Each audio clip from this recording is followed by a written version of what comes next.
Terima kasih Mbak Rina. Mungkin saya ingin menyapa dulu ini karena dua-duanya narasumber kita tidak bisa hadir secara offline dan dua-duanya hadir secara online. Mungkin kami akan menyapa dulu dari P3DAS ini Mas Fuad. Apakah sudah hadir di sini? Hadir Ibu, hadir, ya, hadir Ibu. Alhamdulillah. Terima kasih Mas Fuad. Kemudian dari eh, Direktorat Direktorat Perencana si, si, si. Oh, dari Bangda. Dari Bangda Ya, apakah Ibu. Assalamualaikum, Ibu. Hadir, Ibu. terima kasih Bapak. Terima kasih Bapak sudah hadir. Yang pertama mungkin akan kami persilahkan dulu kepada narasumber dari Direktorat P3DAS yang akan menyampaikan paparan dengan judul Rencana Umum Rehabilitasi Hutan dan Lahan yang akan disampaikan oleh Mas Fuad. Kami berikan kesempatan dulu kepada Mas Fuad. Monggo, ini kami berikan sekitar 20 sampai paling lama 30 menit. Kami persilahkan. Baik, mohon izin share screen-nya Bu Kasubdit.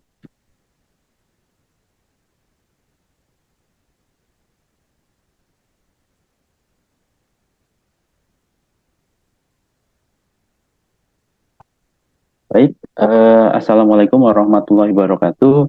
Salam sejahtera bagi kita semua. Terima kasih Bu Kasubdit, mohon izin Bu Kasubdit, Pak Direktur sedang ke Dubai dan posisi kami juga di di subdit kami sedang mengadakan acara yang sama juga. Jadi Bu Kasubdit mewakilkan ke saya untuk menyampaikan terkait paparan kali ini. Baik, sesuai yang disampaikan undangan terkait perencanaan rehabilitasi, saya coba akan memaparkan terkait kebijakan perencanaan rehabilitasi hutan dan lahan atau dalam aspek perencanaan RURL. Nah, kalau kita lihat Bapak Ibu sekalian di PP 76 sebelum PP 26, bahwa perencanaan lama itu hierarki perencanaan itu ada 3 kalau dahulu sebelum PP 26, yaitu RTK-RHL, RPRHL, RTN-RHL, serta rancangan. Nah, kalau dulu memang di dinas provinsi itu sebelum menyusun RTN, dari RTN RHL itu wajib menyusun RPRHL. Jadi sebenarnya ada diturunkan lagi sebenarnya. Nah, setelah muncul dalam hierarki PP 26 tahun 2020 dan turunannya yaitu Peraturan Menteri LHK nomor 10 tahun 2022, maka di situ disusun rencana perencanaan makronya, yaitu dengan istilah Rencana Umum Rehabilitasi Hutan dan Lahan DAS atau disingkat RURL. Nah, dalam PP 26 dan turunannya Permen LHK nomor 10 tahun 2022 itu ada skema 2 perencanaan yang makronya, yaitu rencana umumnya dan rencana tahunannya. Kalau dari aspek rencana umum RHL DAS, yaitu RHL DAS ini memang menjadi ranahnya dan akan disusun oleh kementerian. Dan ini akan berlaku selama 10 tahun dan dapat direview ulang setiap 5 tahun sekali. Nah, acuannya apa di dalam RURL ini? Ada sebenarnya 8 acuan dalam penyusunan RURL ini. Yang pertama itu Rencana Kehutanan, Rencana Kehutanan Nasional, RPDAS, Rencana Pengelolaan Sumber Daya Air, Rencana Tata Ruang, Peta Lahan Kritis, Peta Mangrove, Peta Cekungan Air Tanah, Peta Kekritisan Daerah Resapan Air. Mungkin nanti kami tambahkan di dalam P10 itu ada peta kebencanaan, yaitu yang yang menjadi kami masukkan ke dalam rencana rehabilitasi di areal bencana. Nah, inti dari rencana umum RURHL ini sebenarnya memuat 6 muatan, yaitu yang pertama rencana pemulihan hutan dan lahan, bagaimana pola pelaksanaan kegiatan RAL, bagaimana pengendalian erosi dan sedimentasi, bagaimana pengembangan sumber daya air, bagaimana kelembagaan, serta monitoring dan evaluasi. Nah, ini setelah rencana umum RURHL ini setelah diselesaikan oleh tingkat kementerian dan telah disusun oleh BPDAS. Nah, dari situ nanti akan diturunkan menjadi rencana tahunan. Nah, pada intinya rencana tahunan sebagaimana di dalam PP 26 dan Permen LHK nomor 10 tahun 2022 itu dibagi menjadi dua. Yang pertama itu RTN RH atau yang di dalam kawasan hutan nanti yang akan ditetapkan oleh Menteri kecuali tahura yang menjadi kewenangan gubernur, bupati, atau wali kota. Dan RTN RL ini nanti akan disusun oleh gubernur. Nah, nanti semuanya akan mengacu ke dalam RURHL. Nah, isi sebenarnya kegiatan dalam RTN RHL ini yaitu memuat informasi terkait jenis kegiatan, lokasi, volume, serta pembiayaan yang akan dilaksanakan di lapangan. Nah, setelah RTN RHL ini disusun, maka detailnya nanti akan diturunkan di rancangan. Nanti setiap tapak akan mempunyai rancangan tersendiri. Nah, mengapa RURHL ini perlu disusun? Sebenarnya ini menjadi perencanaan umum, jadi ini sebagai dasar melaksanakan rehabilitasi selama 10 tahun. Nanti ke depannya kita akan bisa memproyeksikan juga sebagai dasar penganggaran selama 10 tahun ke depan. Di samping itu juga kita bisa memproyeksikan kebutuhan bibit-bibit atau persemaian-persemaian yang akan dibuat di setiap lokus wilayah. Nah, bagaimana RURHL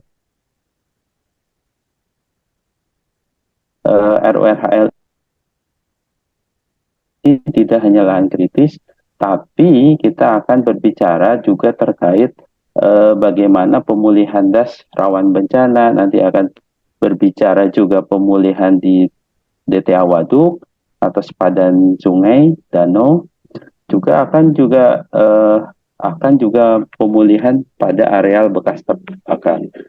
Nah, ini nanti akan dimuat di dalam RURHL DAS. Nah, ini sebenarnya kerangka pikir yang kami susun dalam penyusunan RURHL DAS ini.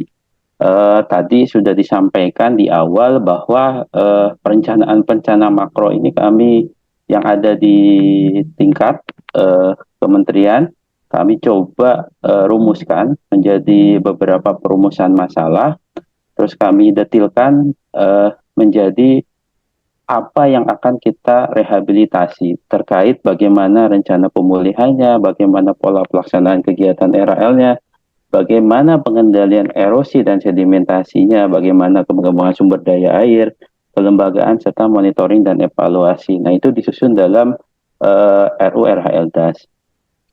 Nah, cakupan, kalau kita berbicara cakupan RURHL DAS, karena basisnya DAS, maka kita coba membagi 3 ekosistem utama. Yang pertama itu di ekosistem daratan, yang kedua ekosistem mangrove dan sepadan pantai, yang ketiga ekosistem gambut. Nah, rehabilitasinya ini kami sudah membaginya menjadi per fungsi kawasan hutan, baik itu di dalam maupun di luar kawasan hutan. Nah, Bapak Ibu sekalian, ini alur bagaimana kita menyusun pemetaannya secara spasial dalam RURHL DAS. Dalam setiap ekosistem tadi yang sudah disampaikan di awal bahwa setiap ekosistem itu mempunyai parameter yang coba kita identifikasi permasalahannya di mana. Dalam ekosistem daratan ini ada 3 parameter utama yang kita coba akan rehabilitasi, yaitu yang pertama itu lahan kritis, yang kedua resapan air, yang ketiga rawan bencana, yaitu terutama limpasan dan tanah longsor. Nah, dalam ekosistem daratan ini, nanti di akhir nanti saya coba sampaikan hasilnya per masing-masing parameter ini terkait sasaran per ekosistem yang akan direhabilitasi. Nah, untuk ekosistem daratan memang kita tidak hanya mengacu ke dalam lahan kritis semata, tapi kita coba mengidentifikasi di luar areal yang memang itu menjadi konsen terkait yang akan kita rehabilitasi, terutama yang sekarang yang sering itu terkait areal rawan bencana. Nah, itu yang yang kita coba masukkan ke dalam sasaran rehabilitasi pada ekosistem daratan. Nah, untuk ekosistem gambut, kami menggunakan peta yang sudah ada, yaitu kami menggunakan peta tingkat kerusakan gambut yang dikeluarkan oleh Direktorat Kerusakan Gambut. Nah, kami juga coba mengidentifikasi di samping tingkat kerusakan gambut, kami juga mencoba mengidentifikasi terkait areal terbakar yang di areal gambut. Nah, kami coba kombinasikan, menganalisis lokasi mana yang akan kita rehabilitasi di tingkat tapak tersebut. Untuk ekosistem mangrove, kami menggunakan peta PMN yang sudah disusun oleh Direktorat RPDM, serta usulan dari stakeholder lainnya. Untuk sepadan pantai, kami coba memolakan lagi atau membuat kriteria dalam pemetaan sepadan pantai. Nah, dalam RURHL ini sebenarnya ini ada yang disebut dengan yang warna kuning ini usulan stakeholder. Nah, usulan stakeholder ini sebenarnya sudah dimasukkan dengan pembentukan tim kami. Itu dalam RURHL ini pembentukan timnya itu tidak hanya tim dari BPDA semata, tapi ini sudah melibatkan dari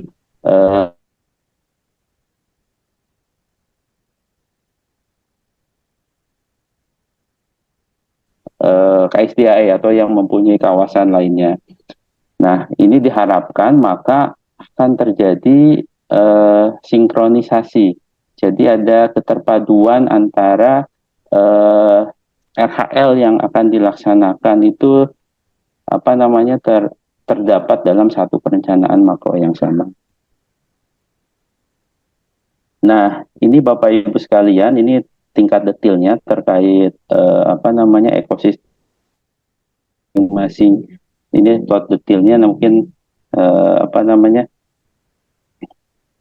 di setiap ekosistem, ini di ekosistem daratan, nah ini di ekosistem gambut, ini sama, tadi ini pendetilannya, nah ini di ekosistem mangrove dan sepadan pantai, ini kami juga sudah mendetilkannya. Nah, memang Bapak Ibu ini sekilas protet bagaimana kami membuat memetakan terkait ekosistem daratan. Jadi kami coba mengidentifikasi kondisi-kondisi memang kritis dan kritis dari aspek lahan kritis dari aspek resapan air, dan potensi bencana limpasan tinggi dari aspek banjir dan longsor dari aspek kebencanaan longsor. Nah, ini kami menyebutnya dalam satuan pemetaan sasaran rehabilitasi hutan dan lahan. Artinya unit lahan terkecilnya kami coba identifikasi menjadi dasar penentuan sasaran rehabilitasi.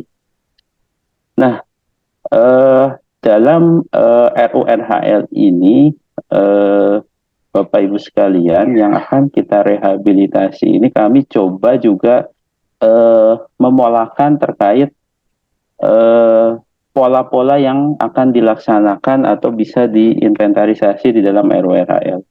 Ini kami coba membuatkan flowchart di dalam atau tabel di dalam RURHL ini ada beberapa tingkatan tadi yang parameter.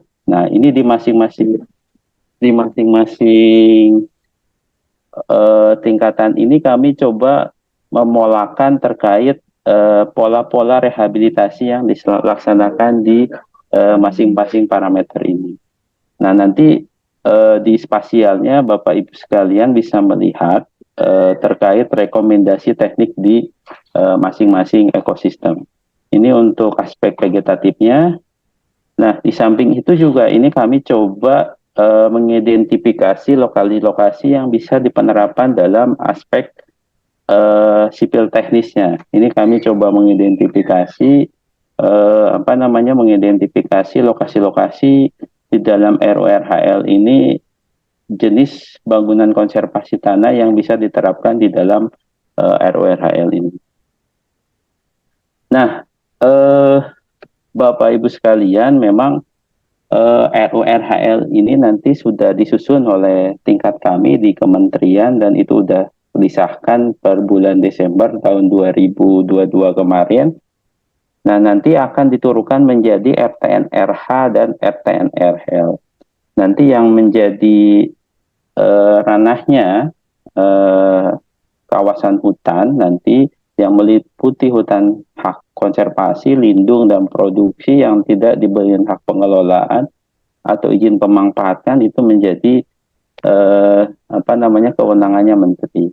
Nah, untuk pemegang tahura nanti akan disusun sesuai dengan lokasi tahura dan kewenangannya di mana. Untuk di provinsi yang menjadi kewenangan gubernur ya nanti gubernurnya sendiri.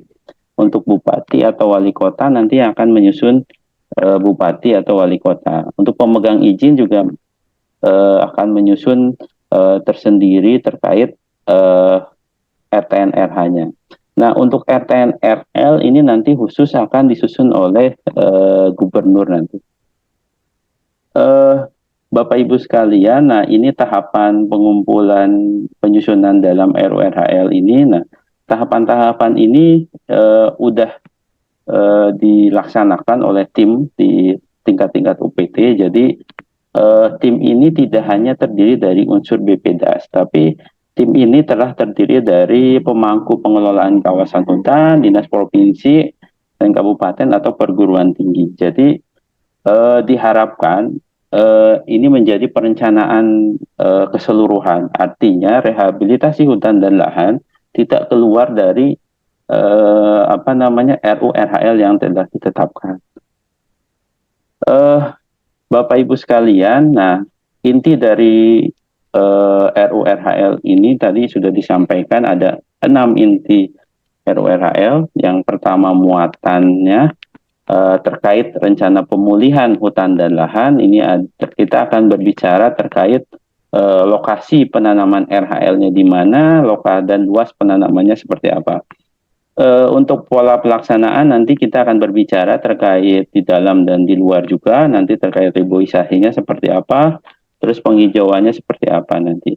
Untuk pengembalian erosi dan sedimentasi nanti akan berupa penerapan konservasi tanah, baik itu secara sipil teknis, vegetatif maupun kimiawi. Untuk pengembangan sumber daya air nanti kita akan fokuskan untuk melindungi sumber daya mata air serta melindungi tangkapan air danau. Nah, untuk kelembagaan nanti kita akan berbicara terkait sumber daya manusia, organisasi pelaksanaan, tata hubungan kerja. Dan selanjutnya monitoring dan evaluasi. Nanti monitoring nanti akan berbicara terkait berupa fisik tanaman, pembangunan KTA, permasalahan, setelah evaluasi nanti kita akan berbicara evaluasi keluaran, evaluasi hasil, outcome, dan evaluasi dampak. Nah, Bapak Ibu sekalian, ini kami coba melakukan exercise. Jadi bagaimana RURHL ini dapat mengurangi limpasan, artinya mengurangi potensi banjir limpasan yang terjadi di satu catchment area. Jadi ini coba kami mengidentifikasi terkait catchment area dan kita berapa persen kita bisa menurunkan erosi dan sedimentasi di suatu catchment area. Ini penting Bapak Ibu sekalian, kenapa? Karena sekarang-sekarang ini kita harus bisa menghitung dampak yang ditimbulkan oleh rehabilitasi terhadap lingkungannya. Nah, ini memang yang harus dijawab oleh teman-teman juga. Jadi rehabilitasi itu memberi manfaat seberapa besar terhadap lingkungan. Nah, ini memang kami coba mengexercise terkait apa namanya indikator dan tindakan RHL sebelum dan sesudah, serta apa namanya penurunan yang bisa diakibatkan dari rehabilitasi yang sudah dilaksanakan. Nah, ini sebenarnya kami nanti di dalam Perdirjen P7 kami sudah mengeluarkan apa namanya metode terkait perhitungan impact assessment atau dampak rehabilitasi terhadap erosi dan sedimentasi. Nah, itu bisa dilihat di P7 Perdirjen P7 tahun, aduh saya lupa, tapi di situ ada apa namanya bisa di search di Google, di internet banyak, sudah banyak manual teknisnya, di situ ada Perdirjen P7.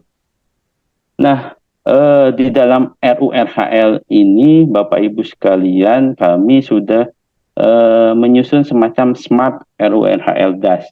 Jadi yang tanda merah ini nanti sebagai apa namanya direktorat pengampu, nanti sebagai pembina, istilahnya pembina untuk rencana yang akan dilaksanakan di masing-masing muatan rehabilitasi. Misalkan nanti direktorat rehabilitasi hutan nanti akan berfokus terkait pemulihan reboisasi intensifnya seperti apa, reboisasi agronya seperti apa, penghijauan lingkungannya seperti apa, itu ada di dalam Smart RURHL DAS. Nah, Bapak Ibu sekalian, teman-teman di UPT setelah menyusun RURHL DAS. Nah, dari hasil yang telah dilaksanakan oleh teman-teman, itu kami telah mengidentifikasi sebanyak 12.359.000 hektar yang akan direhabilitasi dalam RURHL DAS. Ini dengan pembagian yang di dalam ekosistem daratan itu sebanyak 10.712.000 untuk ekosistem gambut, sebanyak 933.000 untuk mangrove, 597.000 untuk sepadan pantai, itu salah ini 116.000 ini. Ini salah koma, mohon maaf. Jadi totalnya sekitar 12.359.000 yang akan dicoba direhabilitasi di dalam RURHL selama 10 tahun. Nah, kalau kita detilkan lebih lanjut, Bapak Ibu sekalian, di dalam RURHL ini setelah yang tadi sebagaimana saya sampaikan, itu parameternya ini contoh di dalam ekosistem daratan, ini ada 3 parameter utama yang tadi saya sampaikan, lahan kritis, bencana, dan resapan air. Jadi kami coba memotret di dalam RURHL ini tidak hanya lahan kritis yang akan kita rehabilitasi, tapi coba kita apa namanya juga memotret terkait kondisi di luar lahan kritis dengan aspek kebencanaannya seperti apa, aspek kekritisan resapan airnya seperti apa. Nah, ini coba kami dari 10 juta ini coba kami apa namanya detilkan lagi berapa masing-masing parameter itu yang coba kita akan tangani. Nah, Bapak Ibu sekalian, ini peta RURHL DAS yang sudah disusun oleh teman-teman BPDAS. Nanti secara parsial sudah, insya Allah sudah clear. Nanti mungkin teman-teman dinas bisa berkoordinasi dengan teman-teman di UPT terkait data spasialnya dan untuk menurunkan ke dalam RTN-RH dan RTN-RHL. Mungkin itu sekian dari saya, Bu Kasubdit, terkait kebijakan rehabilitasi hutan dan lahan RURHL DAS. Terima kasih. Assalamualaikum warahmatullahi wabarakatuh. Waalaikumsalam. Terima kasih Mas Fuad yang telah menyampaikan paparan tentang kebijakan RURHL. Tadi Mas Fuad sudah menyampaikan tentang cakupan, kemudian diagram penyusunan RURHL, kemudian dasar penentuan sasaran RHL, rekomendasi sasaran RHL, kemudian muatan-muatannya, rencana pemulihan, pola pelaksanaan, pengendalian erosi sedimentasi, pengembangan sumber daya alam, kemudian kelembagaan dan MONEF. Dan yang terakhir tadi juga sudah disampaikan tentang sasaran RHL pada masing-masing ekosistem di dalam dan di luar kawasan hutan selama 10 tahun. Dan ini nanti yang akan diturunkan ke dalam RTN RHL oleh teman-teman dinas ini, khususnya untuk yang di luar kawasan. Gitu. Untuk selanjutnya kita akan mendengarkan paparan dari Direktorat